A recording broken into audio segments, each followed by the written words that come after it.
we bought some new chairs, new to us chairs, that had some really old upholstery on them that had actually been painted. I guess it used to be beige and they painted it green. So we took all the staples out and we discovered that it had a really kind of small foam in there. We're gonna boost up the foam by about 2 more inches. So we're gonna add 3 inches of foam, which might sound crazy, but it actually works really well for the chairs that we got. The wood on the chairs was awesome, so it just needs a little bit of a boost in upholstery. And I'm gonna show you how to do that. So here's our new foam. You see it's a little bit bigger, but I think it's 3 inches. Let's see, yeah, it's 3 inches. So quite a bit bigger than the foam that we had. So for that, we can't use the old upholstery as a measurement. We're gonna have to figure it out on our own. So the first thing I do is I take the wood seat and I put it on top of the foam like this. And then once on top of the foam, what I'm gonna do is kind of take the long edge and put it where it's nice and flat. Make sure it's right there. I add a little bit of extra space on top. And then I just take a marker. And the marker doesn't have to go right against the wood. You actually want it to go out a little bit because you want the foam to be bigger than the wood. So you just I kind of angle my marker so that I get the extra space all the way around. And there you go. So once you have your foam outlined, we have to cut the foam. And there's a bunch of different ways to do this, but I have found that the easiest way for me to do it is to actually just use the old turkey knife. So let's do that. So I have an electric turkey knife, and I'm just going to cut my foam out. I start on the edge that's a little bit narrower and just make my way to the back. You can do this with a serrated knife as well, or an X-Acto knife, but I find the turkey knife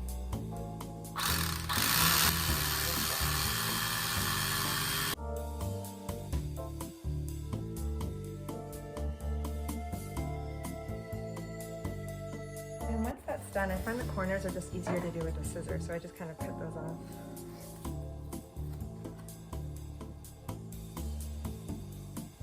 So we've got our foam and we have our wood board. I'm going to put that on top, make sure it still fits.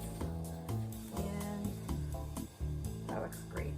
This batting's a little bit thicker than what you would typically see. I just wanted a nice soft seat, so we went with a thicker batting for this one, and this is pretty easy to cut.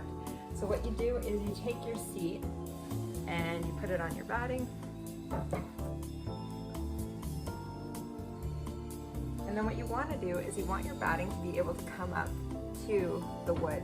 It doesn't need to go over, but just as high as the wood. So you want to see that it does that on each side. You might have to cut it a little bit. So just check it on each side, that one comes up.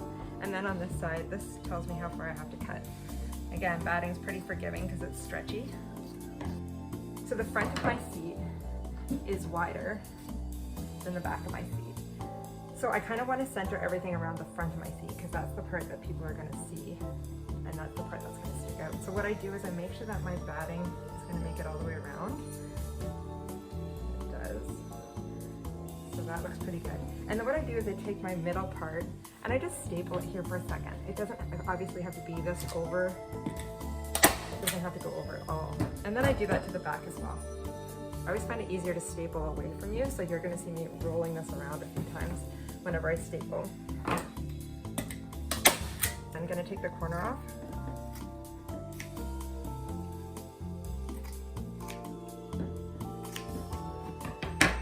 Nice and flat. Looks great. And this is going to be, this is because the seat is shorter in the back than it is in the front. You're going to see you're going to have extra batting on this side and then not as much on this side. So what we'll do is we'll just take off the extra. It's like a little triangle you cut off there. And again, very forgiving. We have 2 more corners.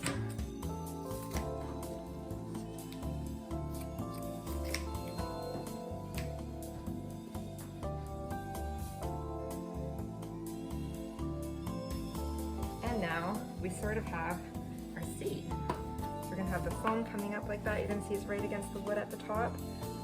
And then here as well. So if you don't want that staple anymore, you can just pull that out. I just always have a pair of pliers at my workstation. And if you have a dog, you want to make sure those staples go in the garbage so you don't get them in little paws. Or kids for that matter. Or you for that matter.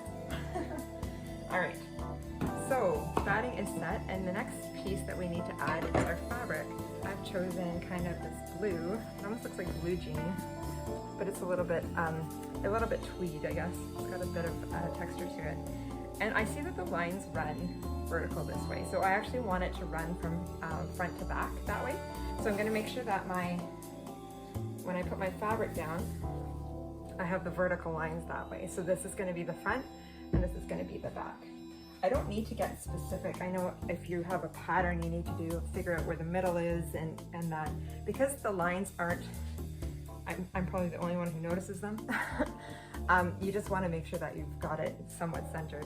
And then what you want to do is just make sure that your fabric has to come up and over the wood now. So make sure that it's got enough space to come up and over the wood. I'm going to move it a little bit this way.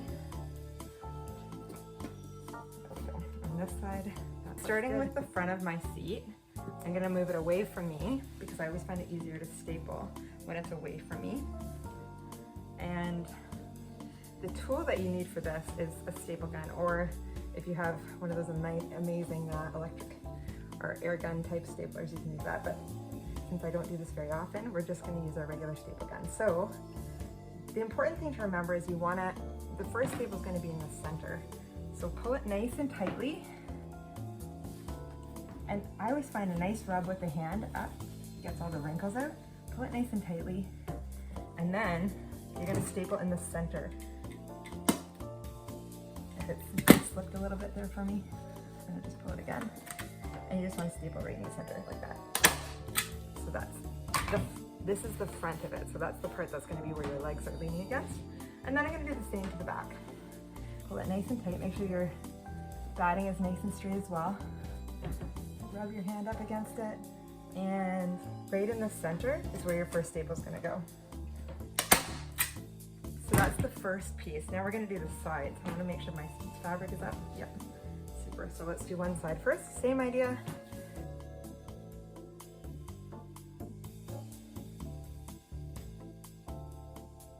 All right, so we have all 4 sides stapled. I'm going to go back to my front of my chair, and this is where I'm going to work on starting at the center and then moving to the sides. So each time I want to pull my fabric nice and tightly, hold it down, and staple. Pull my fabric nice and tightly, hold it down, and we're just going to staple right up to the side.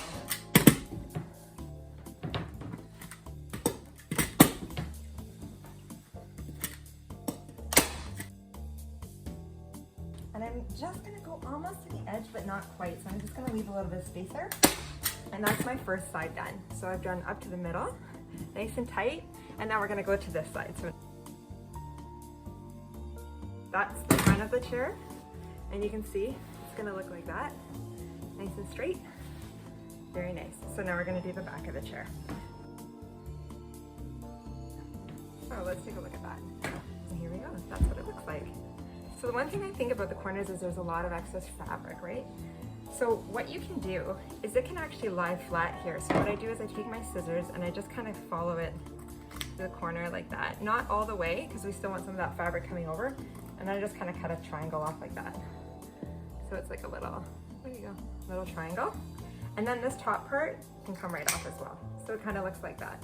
I want my fold for our chairs, they're gonna go into the back.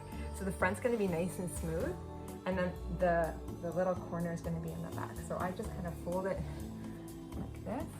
Try to keep this nice and flat in the front. And then I just kind of pull it over like this on the side. And you're gonna have one little fold. So it's gonna look like that. There you go. So pull it nice and tightly again, and get our staple.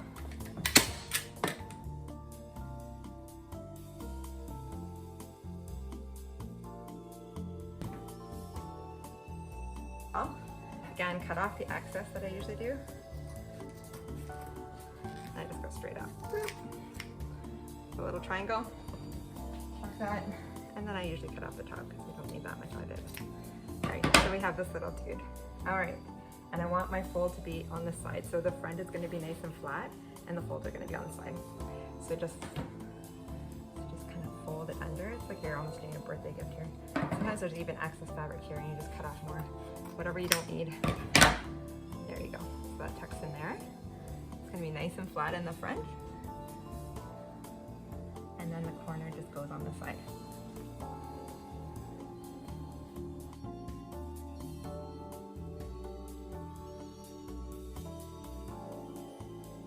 at this point, some people put a dust cover on it. I'm not going to do that because of the way that the chairs are. It doesn't really make a difference. So, there you go.